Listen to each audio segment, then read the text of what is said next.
আসসালামু আলাইকুম ভাই। ঘটনা কি? আপনার শরীর তো দেখতেছি আগের চাইতে আরো মোটা হয়ে গেছে।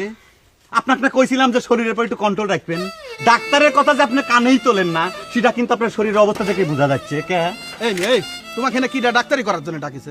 ওই সারি গ্রামে ডাক্তারি করে দুটি ভাত খাচ্ছিলে, ওই হনেই চলে যাও। দেখেন ভাই, কথাটা কিন্তু ঠিক করলেন না। ডাক্তার কনে যাবি না যাবি, সেটা কি কেউ দাগ কাইটে দেখা দিবি সীমানা? আর জেনে ডাক্তার সেনেই রোগী, জেনে রোগী সেনেই ডাক্তার, কথাটা আপনি বোঝা লাগবি না। হেনে রুগী আছে এই কথাটা তোমার কি ডাকছে? কি ডাক হইলো মানে? আমার চোখের সামনেই তো রুগী খাড়া আছে। তার মানে যাগ্গে তক্কাতক্কি করে কোনো লাভ নেই। আমি এনে চিকিৎসা করবে আসি নাই। তাহলে কি হেনে বিয়ে করার জন্য পাত্রী দেখতে রাইছাও? আরে ভাই, বিয়ের জন্য পাত্রী দেখবে আসবো কিসের জন্য? ওই বিয়ে সংক্রান্ত একটা তথ্য, একটা কথাই আমি কবির আইছি এনে। মন্নান কনে বিয়ে সংক্রান্ত কথা? কি কথা? না মন্নানের কাছে কই। এই শোনো ভাই, শোনো, ঘটনাটা আমাকে ভেজাল করো না। ওই মগা সর্দার কি রাজি হয়ে গেছে? আরে ভাই, উল্টে পাল্টা কথা করছেন কিসের জন্য? বিয়ে কি মগা সর্দার করবি নাকি শিপালি করবি? আর কথাটা কি আপনার কাছে কখনো ঠিক হবে? মন্নান কনে এই আমার কও না, কে কও কও কও।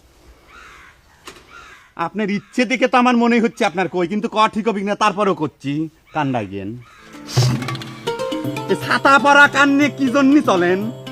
গন্ধ এটা দেখি, ইদার অবস্থা একটু ভালো আছে।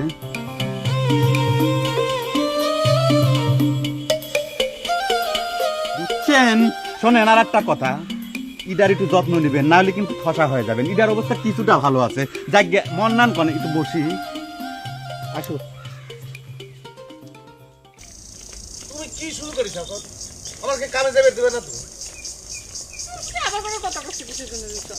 আমাদের দুজনের মধ্যে তো কথাবার্তা হয়েই গেছে যে আমরা দুজনে একসাথে কামে কাটি যাব। না, আমাকে কথা হয়েই নাই। মন্ডলে হুন্ডা কাটি নিয়ে যাওয়ার পরে সেই চুক্তি বাতিল হয়ে গেছে। তোমার সাথে নিয়ে আমি কাজে যেতে পারবো না। এসব কি করছো রুতন? আমি তোমার সাথে কামে গেলে কি হয়? কিছুই হয় না। আবার আবার অনেক কিছু হইবার পারে। তোমার মতো একটা সুন্দরী মেয়ে সাথে নিয়ে গেলে কত ধরনের রিস্ক আছে, তুমি বোঝো না জিনিসটা। তুমি তাহলে স্বীকার করলে আমি সুন্দরী মেয়ে? স্বীকার করলে আমি, তুমি অনেক সুন্দরী মেয়ে। তোমার মতো সুন্দরী মেয়ে এই গায়ে নেই, এই দেশে নেই, তামাম দুনিয়ায় নেই। একজন খালি ছিল, তাও ইংরেজ রাজার দেশের এক রাজার বেটি। তো সে অ্যাক্সিডেন্টে মরে গেছে। আমি তুমি বাইসে আছো, এই সুখ নিয়ে তুমি ঘরে গিয়ে বসে থাকো। আল্লাহ রাস্তা আমার একটু কামে যাবে। রুতন,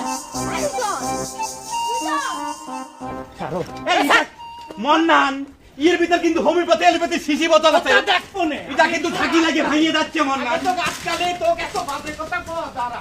এদিকে আয় দে না। এই যে মন্নান, দেখো তুমি কিন্তু কামটা ঠিক করতেছ না। বাহ বাহ। আশ্চর্য ব্যাপার, এটা কি তুমি ব্রিটিশ আমলের জমিদার বাড়ি পাইছো নাকি? যাক খুশি তাক ধরে নিয়ে এসে আটকায় হেনস্থা করবে? হেনস্তা তুই দেখেছিস কি রে? তুই একটা মেয়ের নামে কলঙ্ক দিব আর তোকে ধরে